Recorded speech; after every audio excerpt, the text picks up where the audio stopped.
America Schools webinar series. My name is Curtis Valentine. I'm the co-director of the Reinventing America Schools project. Today's event is co-sponsored by the 74. The Reinventing America Schools project is housed at the Progressive Policy Institute and promotes a model of schools we call 21st century school systems, or systems that provide parents more choice and give schools more autonomy in return for more accountability. Our research shows that public school systems that do this produce the most rapid improvement in student performance, especially for students of color. Today is the second webinar in a series we are calling Untapped Expertise, HBCUs as Charter Authorizers. The title comes from a report I co-wrote with Dr. Kariga Rausch of the National Association of Charter School Authorizers. The report highlights the historical impact historically Black colleges and universities, or HBCUs, have played in shaping the 20th century's America, but also more importantly, how it can shape the 21st century in creating K-12 schools that meet the urgent needs of America's families and students. I have an amazing panel of leaders who are revolutionizing education in their own space. Before they introduce themselves, we want to find out more about you, the audience. And so before I ask them to introduce themselves, we're going to put up a poll. Those who are logged in, we want you to answer this question, the multiple choice question. Which group do you most identify with? Are you a parent, educator, a funder, a journalist, an advocate, or a policy maker? Now, if you're like me, you wear more than one of these hats. But as it relates to this conversation, which one of these groups do you most identify with? And we'll check back in on that. We're going to allow that information will help our panelists to, sort of tailor some of their questions, particularly if we see we have a larger population of folks in a particular group.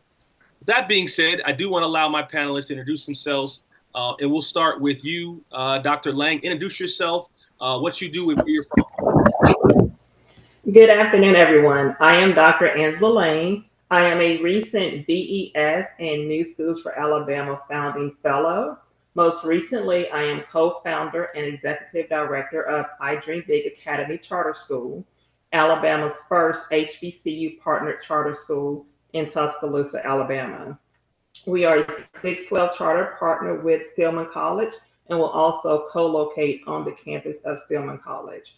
Our mission is to forge partnerships to college and purposeful careers through rigorous, relevant, and relational learning experiences. Thank you. No, thank you so much, and welcome. And God bless Stillman College. So glad that you're there. Let's bring it more close to home, Dr. Procope. Good afternoon. I'm Kathleen, and I am the Executive Director of the Howard University Middle School Mathematics and Science. We have been on the campus of Howard University since 2005. Our school is a middle school. We serve grades 6 through 12 from all the wards in Washington, D.C., and we give a amazing education to the young people in the city with a severe focus on mathematics and science. Thank you so much. Coming from the Mecca, which the only HBCU who has that title, Howard University, I imagine Dr. Scott would want to not debate that because there's only one Mecca and there's only one hilltop. But we are in our HBCU community, we have our own debates about who's the best, but we understand that everyone is great in their own right. And so we definitely understand that. Last but not least, Dr. Scott. So good afternoon, everyone. My name is Quinyon Scott. I serve as the program manager for Coppin Academy on the campus of Eagle Nation, Coppin State University. We too have been a part of Coppin State as the operator since 2005. Our vision is nurturing lives while providing full potential. We serve grades 9 through 12 with about 36% of our high school students coming to Coppin State University. The primary mission is to provide a different opportunity for a vast majority of students to actually have an opportunity to walk on a college campus every single day while in high school. We service 386 students in 2 buildings on Coppin State's University campus. No, thank you so much for joining. That 36% number is amazing. One third of the students attend an institution. We're going to talk about that, about pipelines and the power of these schools to create pipelines in those schools. And that's a great statistic. Before we get started, I do want to go back to our poll to hear about who's in the space and who's joined us. And so if you can put that up, 50% of the folks who responded are educators. And so as you're responding, we have another quarter are advocates. We also have some policymakers and parents in the room as well. And folks are joining. Unfortunately, those who are watching from other platforms cannot respond to the poll, but we're glad to have you just as well. So let me get started. In our first webinar on this subject, myself, the panelists who included folks from HBCUs and also my co-author, Dr. Roush, we emphasized the bond that we all had in present-day education and the need in the search for great ideas that are bold enough to push leaders to challenge themselves to think about the future of education in a new way based on historical success. And we highlighted in a report that historically there is no other institution, no set of institutions more successful in training Black students in America than HBCUs. HBCUs do more with less. They train a disproportionate number of students, Black students, to become school teachers, doctors, lawyers, military officers, PhDs, and the like, even though if only a fraction of African Americans even attend HBCUs.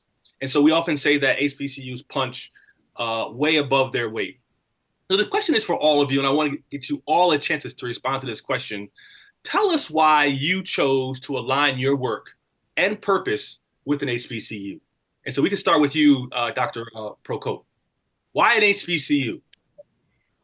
It's so interesting you said that because I didn't attend an HBCU for any of my coursework. However, one of the things that attracted me to Howard is the fact that if you meet anybody who has attended any HBCU, Howard or whatever, there is such a deep-seated love for the school and for what the school does to nurture. And one of the things that we have to remember that, and the pandemic definitely taught us this, is that school, especially for Black and brown children, is not just let me deliver some content to you. It requires some patience, some nurturing, some understanding, some addressing who they are as people and what their background is, and providing that kind of community that encourages that success. HBCUs epitomize that. And that was really important for me to align what I was doing to what was best for our children, and particularly our children who are often neglected in this system. Thank you so much. Dr. Scott, why Coppin State? Why not somewhere else? Well, I am a two-time graduate of an HBCU and fourth generational HBCU graduate. So HBCUs are near and dear to my heart. Previously, I was a former principal, and as a principal, I had one goal really, and that was to ensure that we provided options for students for college and career readiness, and work with a multitude of universities in the area to support those initiatives. And when I had the opportunity to come to Coppin State, I immediately jumped on it. This is going into my second year. I've been so excited about the opportunity to ensure that students of color that are on a college campus every day understand the importance of them being on the campus, understand the legacy of the campus since 1900, and understand that they too have an obligation to Fannie Jackson, who is our beloved founder, to make sure that they are following in the footsteps that she envisioned for those students. And so I can't let you go by without naming those HBCUs that you attended and that your family attended. Let's shout those HBCUs out. Absolutely. St. Augustine's College, or now University, Howard University, and Morgan State University. And my mom is a proud graduate of Winston-Salem State University. There you go. And I have family who attended St. Aug's, Winston-Salem State, all those institutions, amazing institutions. And I'm sure they're so proud of you.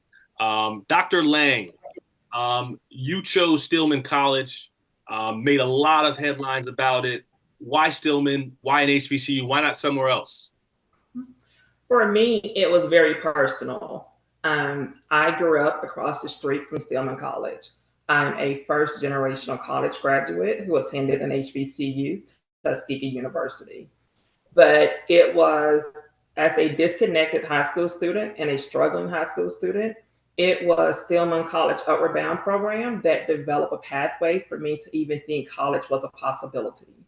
Now, 24 years in education, I saw this as an opportunity to go back home and help instill and create a pathway similar to what was provided to me. There are so many kids in my community who look just like me, but who are struggling to find that pathway and that opportunity. So this was just a great opportunity to go back, collaborate with the school that opened that door for me to reach back into our own backyard to make sure that there's more pathways and opportunities for students who, again, look just like me, facing the same barriers that I faced as a high school student.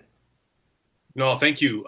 Very personal story, and I think I would imagine all of us have a personal story about why we got into education, about educators who touched our lives, about systems that really were not serving us, but we found folks who could really support us through that, and so we're so excited.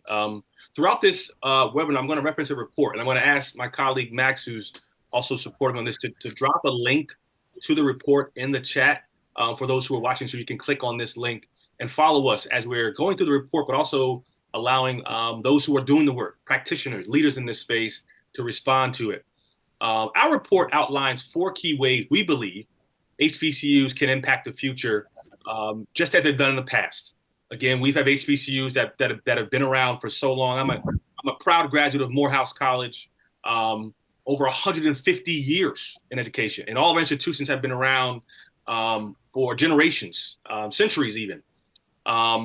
Firstly, we believe, and my co-author, Dr. Griga Rausch, in the report highlights that we believe HBCUs can, as we say, redesign public education by overseeing and expanding quality public education options to improve outcomes for parents and students.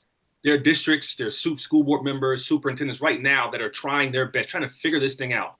Post-COVID learning loss, artificial intelligence, teacher shortages, anxiety, of students and teachers, you name it, we're dealing with it. But there's no silver bullet. But as I mentioned before, HBCUs uniquely, historically, are able to train and produce excellence in African-American education. So I'll start with you, Dr. Prokop, again. Tell us about your school more in sort of what's happening on a day-to-day basis and how it's unique from other schools in Washington, D.C. So just a really quick, brief background. The school was founded and chartered by Howard University. So there were visionaries there back in 2005 who wanted to create a pipeline for STEM careers for Black and brown children. And so they went through the process and chartered our school and provided everything that the school needed. Our building is right on campus. It faces the yard. You can't get any closer to the action than that.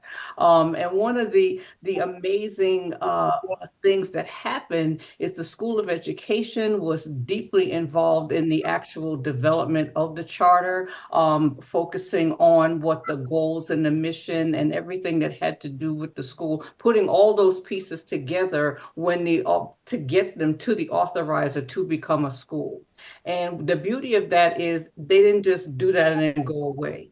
We have partnerships with all of the entities on campus. We are a place where teachers who are doing their student teaching, we are that place where they can come and do that student teaching right in the classroom. Our classrooms are available to students in the School of Education who are studying classroom management, who are studying school psychology. They come to us. We also provide places for research for schools on the campus that you would never even think of, but their students are looking to either do their doctoral research or their master's research, and it involves schools and children, and they don't have to do anything but walk across the yard. The back side of that is that our young people get to experience, just like was said before, being on campus. Number one, we actually had a parent say that to their child who was being a little interesting, saying you are stepping into your future right here. And so we hold on to that. So our young people go to the School of Biology and do experiments. They're at the School of Chemistry desalinating soda and understanding the importance of water. They're sitting in Dr. Carr's class and learning about African American history and those types of things. And just recently at the School of Business, they were learning the business behind music production. Every child wants to be a rapper, but the money is actually in the production. And so our young people at a middle school age were actually able to learn that. We have folks from the fine arts department who are doing music therapy for some of our young people. So, I mean, the list goes on. We'll be here all day if I tell you about the partnerships, but just the fact that we are part of the Howard family is an invaluable resource to not only to our children, but also to our teachers. Many of them are Howard grads, and they are also able to participate in everything that's going on in the university. So it's just it's a family atmosphere, but it's crucial to the development of our teachers and our educators. Dr. Poco, just listening to you, I get emotional because these students are really living a life that I think a lot of us, once we got to our HBCU, wish we had got there earlier. When I attended Morehouse, I said, wow, y'all were here the whole time and nobody told me. But I think it's also, when we talked about the title to this, we could have called it, We've Got You Surrounded. Because what you're doing is you're surrounding these students with excellence in so many, they are seeing excellence every day. And this gets to the whole, we didn't get into this in the report, I don't want to get too off, but this belief gap that often exists within our community. These students are seeing excellence, seeing particularly Black male educators, which is very, very personal to me, Dr. Carr and others. My valedictorian of my class, Andreas Woods, taught at Howard University as well, got a doctorate in Egyptian mathematics. That's how we do things, right? We and taught students. And so this having them on that campus is so amazing. Dr. Scott, tell us about your school and why do parents in Baltimore choose your school over other options that they could choose? Because they have options, but they choose to trust you and your school with their children. Tell us about your school and why parents choose you. Yeah, well, I thank Dr. Proco for sharing. Our story is very much like Howard Middle School. Coppin State University is the operator of Coppin Academy since 2005. We are actually the only HBCU in the state of Maryland that has an operating high school on its campus. Very similar. Our building faces the yard, right? Our students walk past all of the Greek plots every day, and they have this great opportunity to just understand what college is. Our sole purpose, really, we have multiple pathways, but our main pathway that's inclusive of every student is the dual enrollment program. So starting in grade 10, students with a GPA of 2.5 or higher, and we provide interventions and supports in grade 9 to ensure we have a plethora of students with that 2.5 to participate and truly become a part of the university. So they're taking coursework with other students that are Coppin State University students, both from the country and international. They're learning just an array of things. More importantly, they have options. We talk about economic impact of having the resources that would be on a college campus versus just at a high school. I'll say why parents. So currently, Coppin Academy, we are a lottery school. Baltimore City, we often say it's the city of have and have nots. There are a large group of high schools which you have to do assessments to get in. They have entrance criteria, and those are the schools often that typically are more successful than the schools that are community schools. Coppin Academy is a lottery school, so it's the luck of the draw. We take a variety of 140 students every ninth grade incoming year. And the goal is really whatever happened to you prior to coming, that we, HBCUA, can nurture and provide support to make sure that we're closing academic gaps. We're providing parents with additional support to make sure that they understand the concept of dual enrollment, early learning, even career exploration. also ensuring that it's a partnership. So we are a family, and we want to encourage that ongoingly so that not just academics, but students feel safe coming to campus. We are an open campus in the heart of Baltimore City. And so it's important to make sure that parents and families know that it's a safe environment. In addition to that, we are the only high school that has an actual police department right on campus as well. So that does increase safety. I'll say that when we survey parents, one of the things that resounds is that you care. And it's so important that we let students know that they are truly loved, which goes to this concept of HBCU, we're a family. It's not just about education, but it's about cultural perseverance and making sure that we are one in society. And so we do that at the high school level, which is one of the reasons why we have such a large number of those interested in the lottery. That's so important. So this just also one clarification. So the students that are taking dual enrollment classes, are they paying for those courses? No. So Coppin State is a part of the partnership. They pay for all students to take classes. And the only impact is if the student fails a course, they are responsible for paying for that course. But as long as the student successfully passes the course, there is no fee to the student. And that does include both books and fees or additional videos that a professor may need. Coppin State pays for all of it. Oh, thank you so much. This idea of dual enrollment, college credit in high school, has gone up tremendously in the last few years. My son and my daughter attend a high school where they're getting an associate's degree, and they're going to save my wife and I a little piece of change that I'm looking forward to keeping in my pocket. And this idea of sort of dual enrollment and connecting K-12 and higher education is growing tremendously. And there's parents that are going to be demanding this and looking for that and making that a part of their decision process. And so the more you talk, the more it makes sense. You're all about an hour from me. I'm in Maryland too. I don't know if I can get my son up there to Coppin, but if he could. So Bowie State University, it's been put out there, Doc. I don't know where you are. I got folks at Bowie State. Hey, it's out there. Morgan State, what you looking for? Hey, what's up? Eastern Shore, what's up? Coppin said they doing it. Dr. Lang, your school, I Dream Big, has not opened yet. But my question to you is, as you're building your enrollment strategy, what is your pitch to parents in your community about why they should choose I Dream Big over other school options that they have? Yes, so we're scheduled to open fall of 2025, but it's so much aligned to what Dr. Scott and Dr. Prokop has shared. I Dream Big Academy will serve students grades 6 through 12. We will also be located on the campus of Stillman College. Now I have to go back and strategically make sure that we're close enough to the yard as we look at our building plans.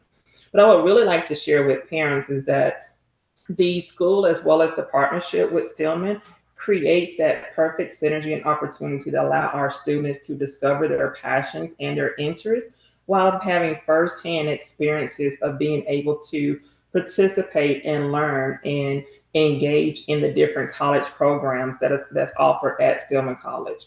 Our students also will participate in a dual enrollment program. Currently, our partnership is that all students will earn up to 33 hours over the course of their tenure with us and with Stillman College. So as a parent, you're saving tuition for a full year.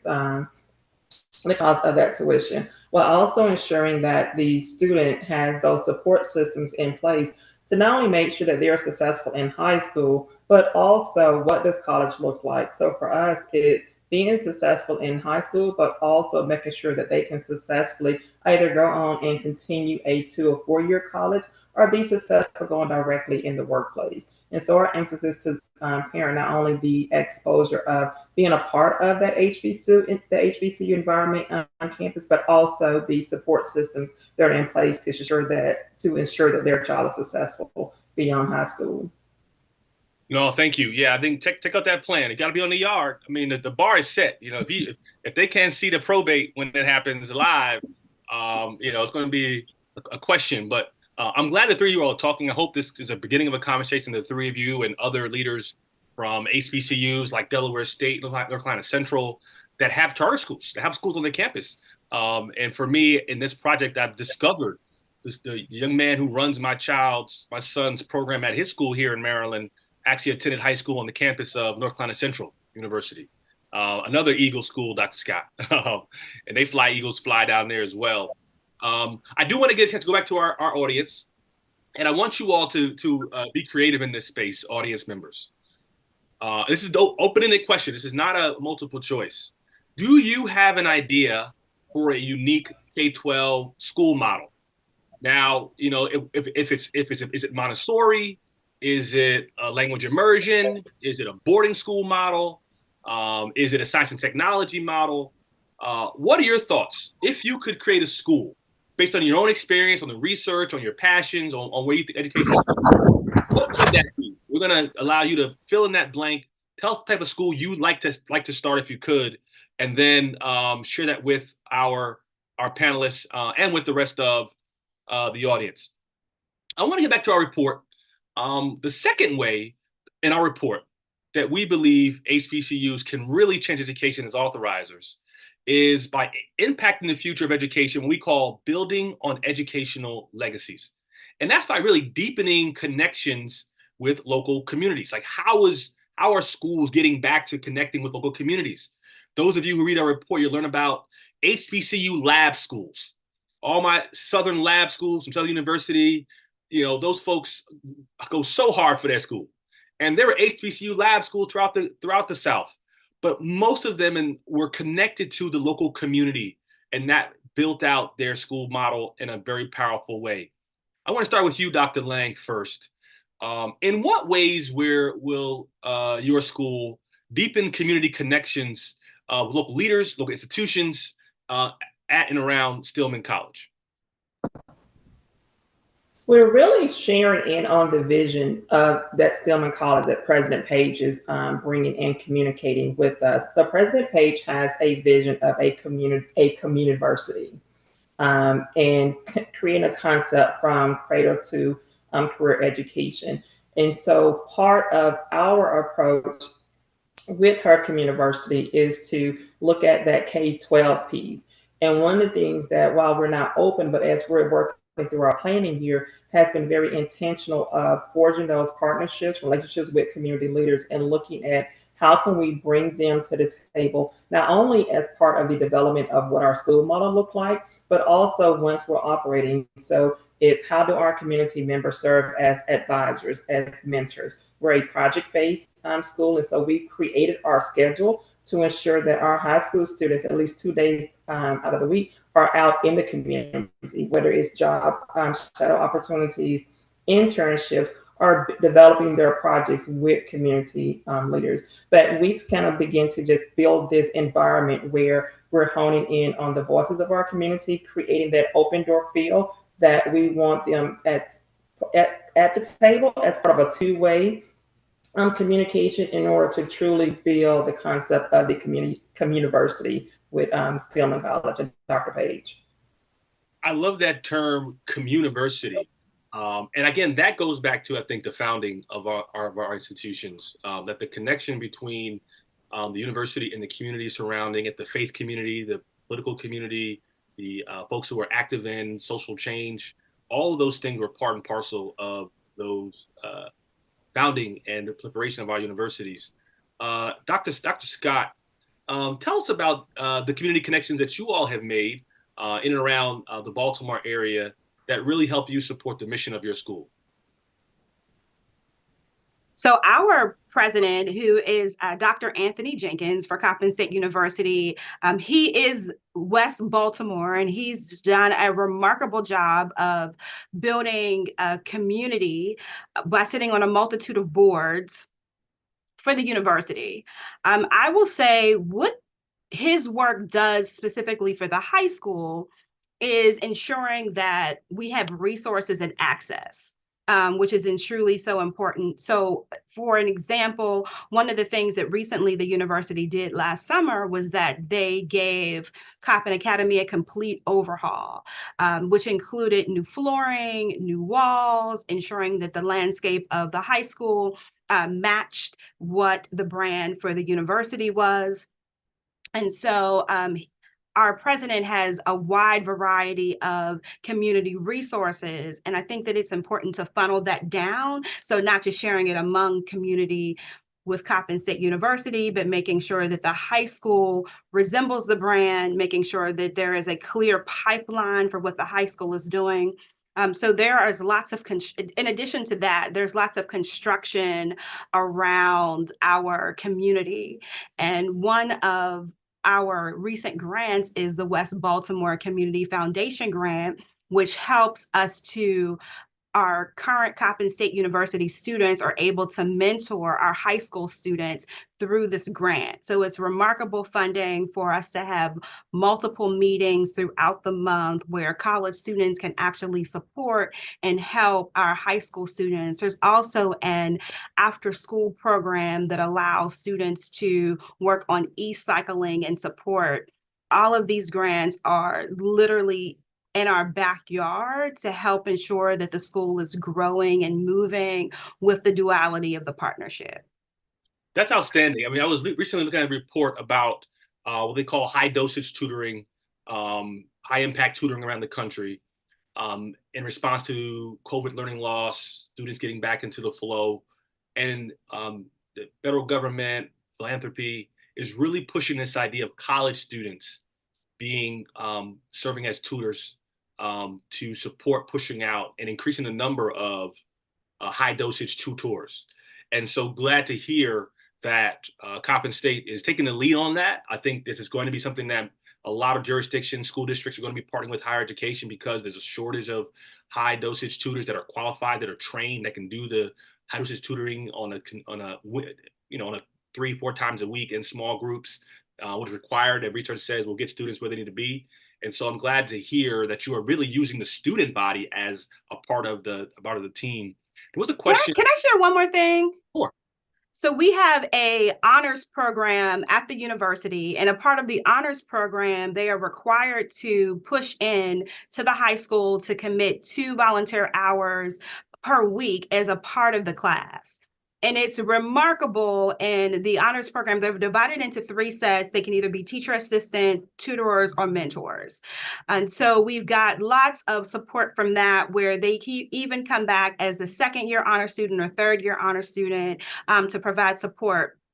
And I'll leave with this: over spring break, where like most schools preparing for statewide testing, over spring break, we had a large majority of our students in preparation for testing to give up their spring break to prepare for the MCAP, which is the state assessment for mathematics in Maryland.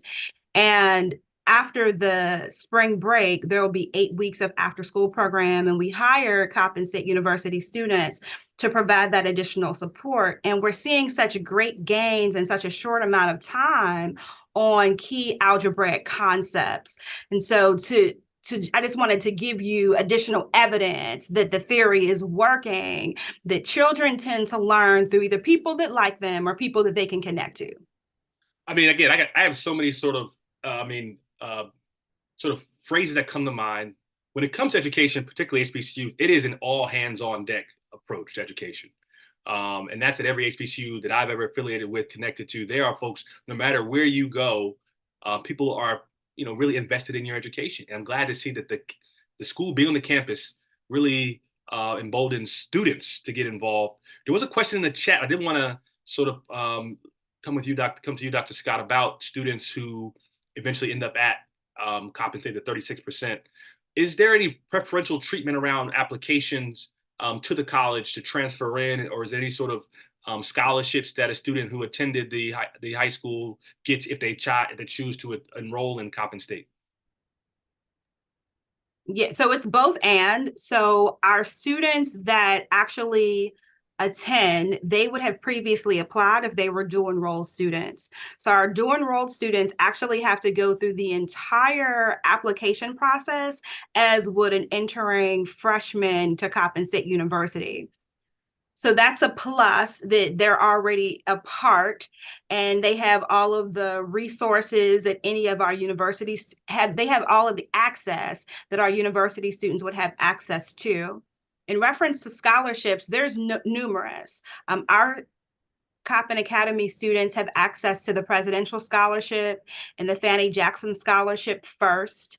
We also have a Coppin to Coppin scholarship for first-year students, but if you transition, the students are guaranteed $1,000, which supports books and supplies.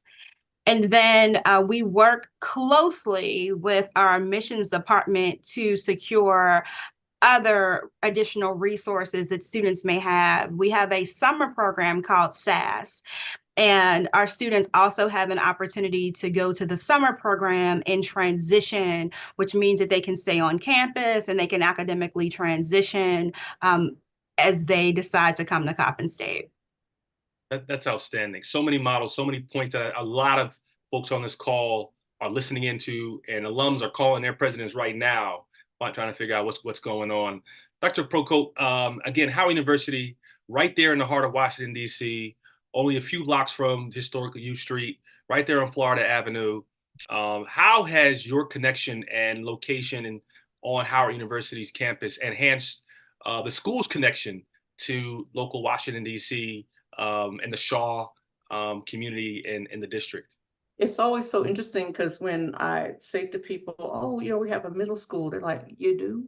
And it's like one of those great kept secrets. But that's changing. We are a major part of the Ward 1 Council and go to their meetings. They are constantly supporting us in what the needs of the families in the community are. As you know, gentrification is everywhere.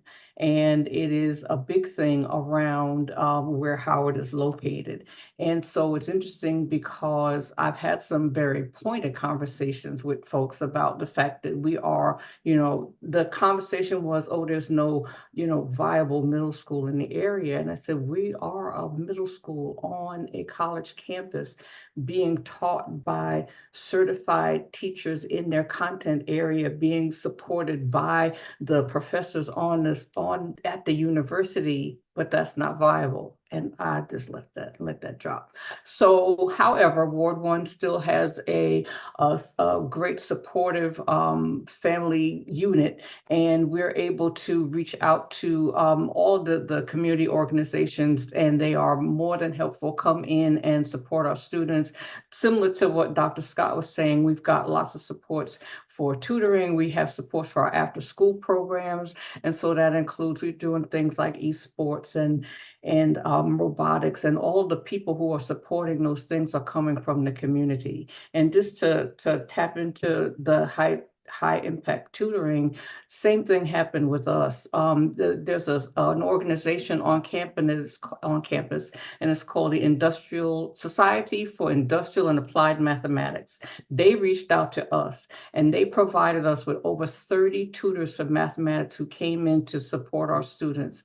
They come in various times during the week, and like Dr. Scott said, the data shows the children are doing so much better. And not only that communication, so that connection with that community partner, and that's a student community partner, somebody that they're looking for who cares about whether or not they do well in mathematics and it's not their teacher.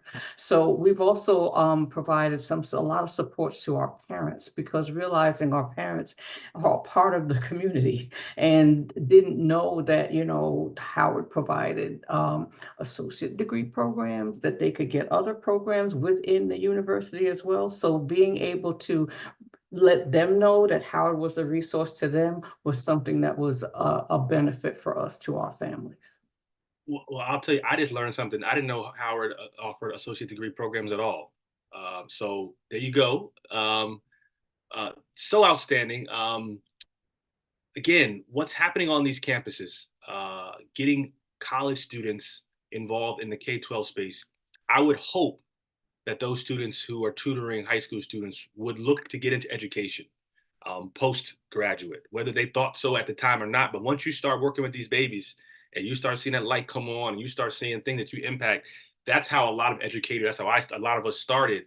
This is how we also build that teacher pipeline as well. It's not the sort of a way that sort of has a direct sort of feedback loop to a lot of us. But I imagine if you interview those students 4 or 5 years from now, if they get into education, that this connection that you all are providing in tutoring K-12 students will have been a spark. And that's something that I've seen historically, but also research has showed. Before we move on to the next question, I do want to show some of these results of the types of schools that folks thought that they think that they would like to open if they could. And so we got one answer. Do we have any answers there? I don't see them here. So I'll let my buddy Max figure this out. I don't see the answers here. But again, this is something that I thought parents and folks in the chat could definitely comment on. I did a similar question before, and folks really came back saying, you know, I would love to do a language immersion, art-centered boarding school. And I'm like, well, now the best way to do that is probably through a charter school. Just to be honest with you, I worked in K-12 and I was on my school board, local school board for 10 years. And the types of programs that a lot of us are thinking about are best created when you have the freedom and autonomy to do the things that you all are doing, that are not encumbered by a lot of bureaucracy of a traditional public school system. Just putting it out there. I worked in both, so I know. I do want to come to the third point in our report and sort of get your comments as well. The third way our report outlines how HBCUs can impact the future of education is by what we call strengthening ties between K-12 and higher ed, which again, you all are already outlining so beautifully, by developing unique partnerships with the school they authorize. So again, the entire concept is what would happen if we gave Coppin State, Stillman College, Howard University, not only the power to open a school on its campus, but to authorize schools throughout their state in their district. What if Coppin could be the authorizer for other charter schools throughout the state of Maryland and have the control over the application process, the type of school, the budget, the accountability, the assessments, the reauthorization of those schools? And so that power that we're talking about in the school building, what happens if that HBCU have the power throughout their district, like Washington, D.C., or Alabama, or Maryland, or other states? But what the power and the connection between all the other schools they authorize could have as a pipeline, as teacher preparation, as laboratories for learning, and the like.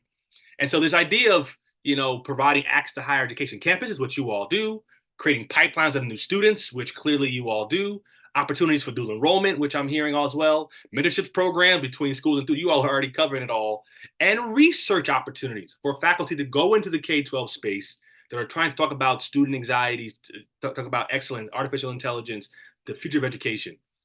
So I want to sort of give you all opportunity to answer this question. What could an HBCU like Stillman College, and I'll start with you, Dr. Lang, what could an HBCU authorizing other charter schools throughout the state of Alabama mean for HBCU students as mentors and researchers and future educators? What would happen if Stillman could authorize schools throughout the state of Alabama? You know, I believe that as an authorizer, as well as for the charter school sector, that charter schools are only as successful as the expectation and the governance and the authority. And I believe that as an authorizer, it lends them the opportunity of setting that bar of what is the expectation. Because just opening a charter school in itself doesn't impact education, but it has to go a little deeper of, you know, what's the expectation of that charter school? How is that charter school going to be held accountable for the performance, the results? I think from the lens of an HBCU, knowing, you know, the expectation of students not only participating in dual enrollment programs, but potentially just coming to enroll with them as students, is setting the example of, again, the expectation, the annual performance frameworks, and then creating, like, moving the red tape out of the way of being very intentional of working with charter schools, of creating those mentorship opportunities, creating those lab school partnerships, creating opportunities for current college students to be able to do clinicals and other observation work directly with those schools. As well as, I think one of the big pieces of, you know, not only, you know, preparing for, yes, those high state tests, but it's also having a greater impact on that culture, on creating that HBCU culture. Like, how do we bring it to a K-12 environment? And I think that's a key area where they can play a pivotal part in assuring that as an authorizer. Dr. Scott, what would it look like? What impact could Coppin State have if it was a statewide authorizer in Maryland and could have control over the creation, accountability, high stakes, really high standards for students of color, all students in the state of Maryland? What could that mean? So I'll say that in the city of Baltimore, Coppin State University is the charter operator, but the authorizer for the school is Baltimore City Public Schools. So, and I can speak to DC because I was principal and work for the charter school board. It's very different. The school is in its own LEA, standing LEA. The school partners with the standing LEA in the city. However, I do believe that if Coppin State University was the sole authorizer, standing LEA, we really could transform the entire community. And I'm thinking about, we work through such bureaucracy as student discipline, because the Baltimore City services 188 schools. And so many of its policies for students go across the board and expands an array of different schools and different climates. But when you identify a specific group of students, you're able to have specific outcomes and expectations. And so, with Dr. Jenkins, our president, as the visionary of ensuring that there is a clear pipeline, but students are able to be successful. We're clearly closing the gaps. We're working with students one-on-one. We would have the autonomy to change the teacher-student ratio. We would have the autonomy to change when students enter to learn, how they're actually serving in support of each other. I think that the success that Coppin State University is having, we would very similar, not just see glimpses of that success in the high school, but we too would mirror that same success rate, including financial impact, the number of people that are providing as funders, making sure that the curriculum aligns to the students and how the students' outcome versus just the standard curriculum across the board. So when the charter school has both authorization and charter, you have full autonomy to carry out the entire vision versus working within the vision. And so I'll just end by saying that what the cabinet is doing on the campus of Coppin State University, if that could be mirrored across multiple high schools in the state of Maryland, I think that people of color would truly see an economic impact. When I think about jobs and ensuring that people across the board have more social justice and equity, making sure that people have this inner confidence of who they can become and what their value and worth is, it would truly change the landscape of not just education, but our global society and its impact as well. I'm glad you said that so much. I mean, I've been working particularly in the state of Maryland for a very long time, and there's always been talk about trying to find a higher education partner in the state to become an authorizer at the state level as an alternative to local authorizers, which I served as on my school board here in Prince George's County. Because of a lot of there's politics at the local level, there are a lot of things that restrict charter schools from opening in states and districts throughout the state of Maryland. I imagine it's similar to other states, but that power at the state level could be so powerful.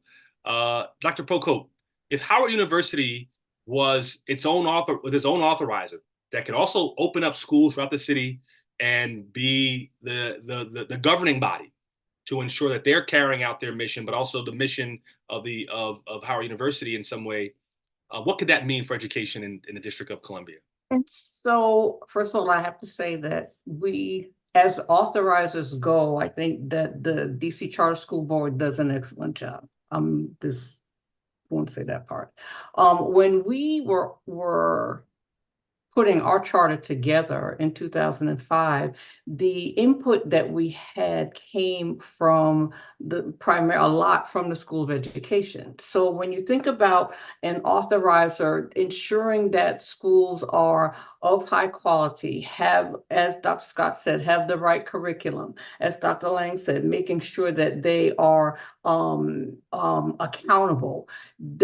Having a School of Education to provide all of those things to our application was phenomenal. So if you think about that same body that educates superintendents, that educates teachers and principals, and that's on the college campus, and it's on an HBCU campus, and they're the ones providing input as an authorizer, because what happens in any authorizing body, it's getting the people in there who actually understand education, understand what K-12 needs, what a charter school needs, and so those people are coming in and out. But on HBCU, they're there.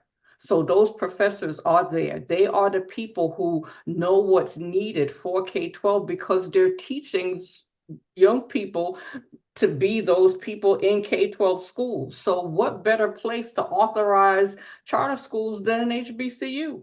So to me, HBCUs have the foundation, they have the experience, and should absolutely be the people who are looking at authorizing charter schools in the country.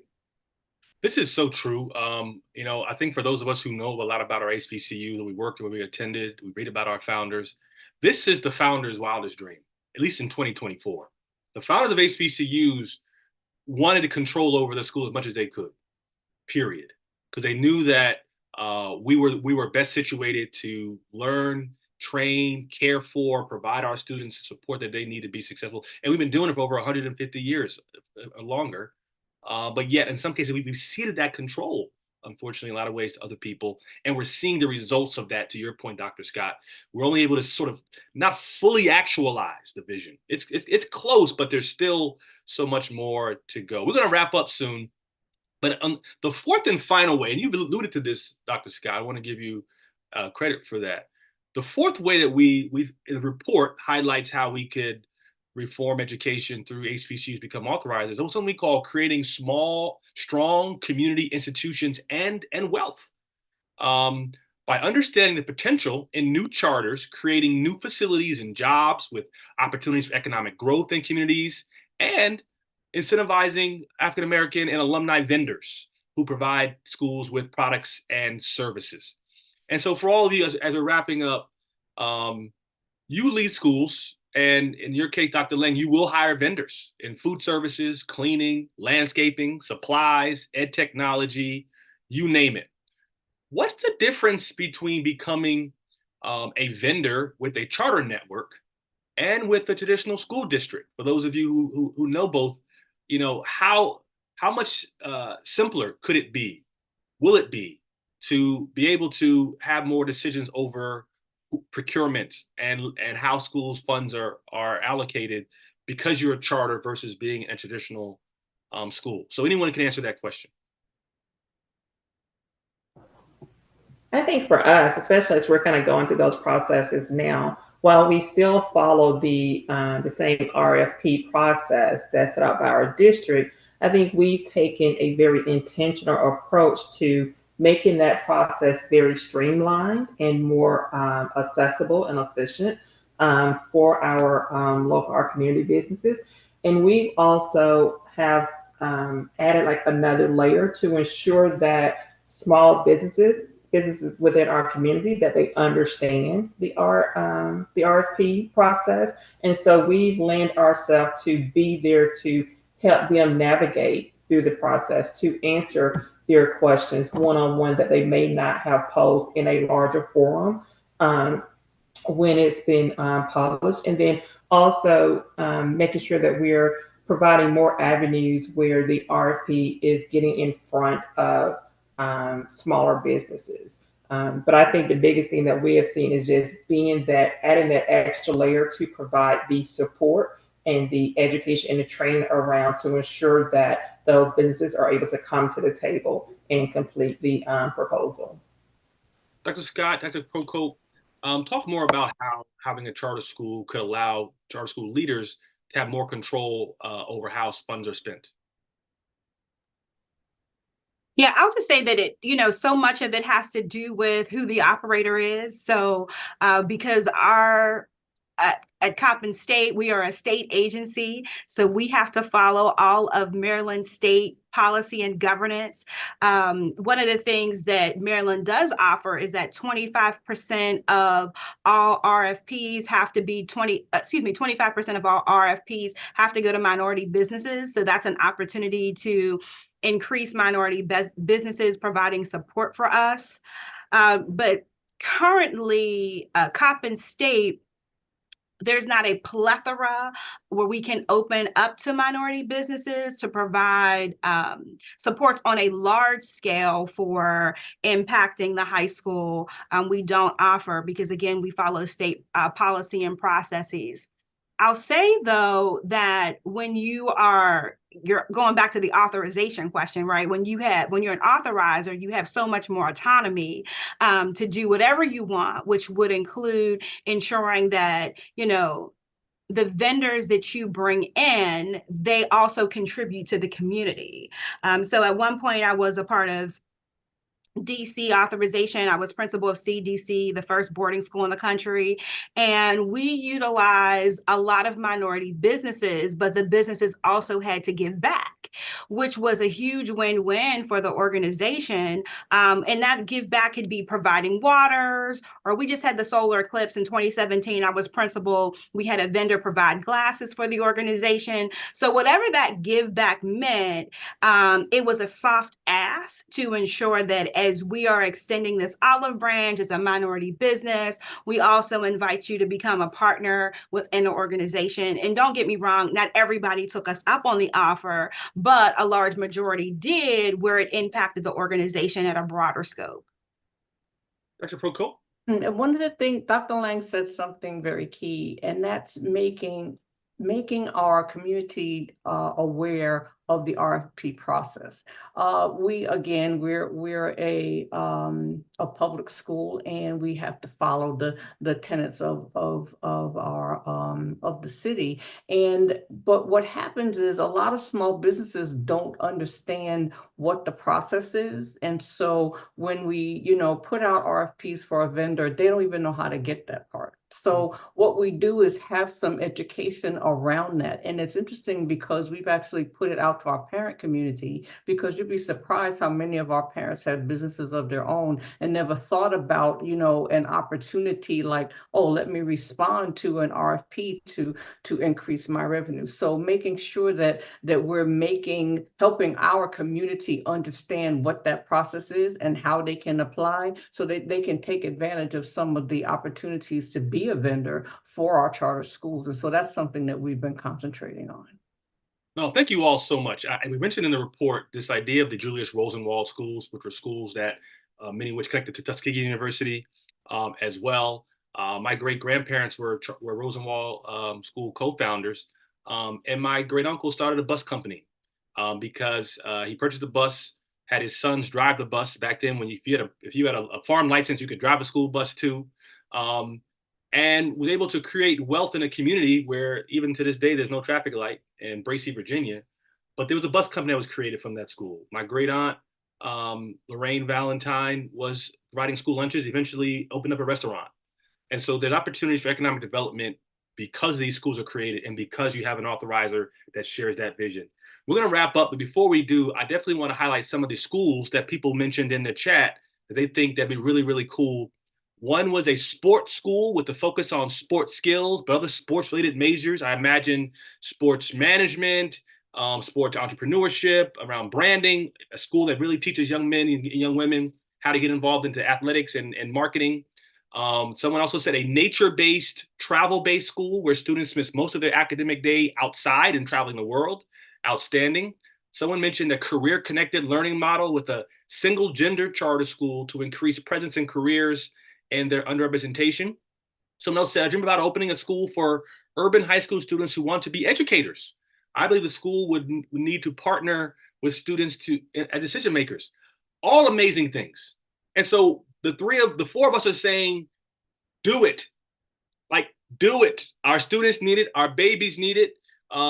Dr. Lang, seeing you here opening your school, that's where it starts, right? It starts from an idea, and then it starts from getting your people together and your friends together, and then one day students are actually learning and getting college degrees and tutoring. And so again, I want to thank you all. This panel actually, I had high expectations for it, but y'all just kicked the door down and threw it out the window, and this is what we have. This is going to be shared and talked about for a very long time. For those that are interested, particularly in the higher education space, whether it be at an HBCU or you're someone who's an administrator of an HBCU, School of Education Dean, please reach out to us to discuss how you can talk about bringing this idea of HBCUs as charter authorizers to the fore. If you're a state legislator in your state and you want to talk about how to write a bill that can give the HBCU in your state the power to become an authorizer, please connect with me more directly. I'm looking forward to these leaders doing amazing things and highlighting and showcasing their amazing things happening in Stillman, in Baltimore, in Washington, D.C. for Black educators, educating predominantly Black students. Thank you all so much. Have a great day and look forward to talking to you all again.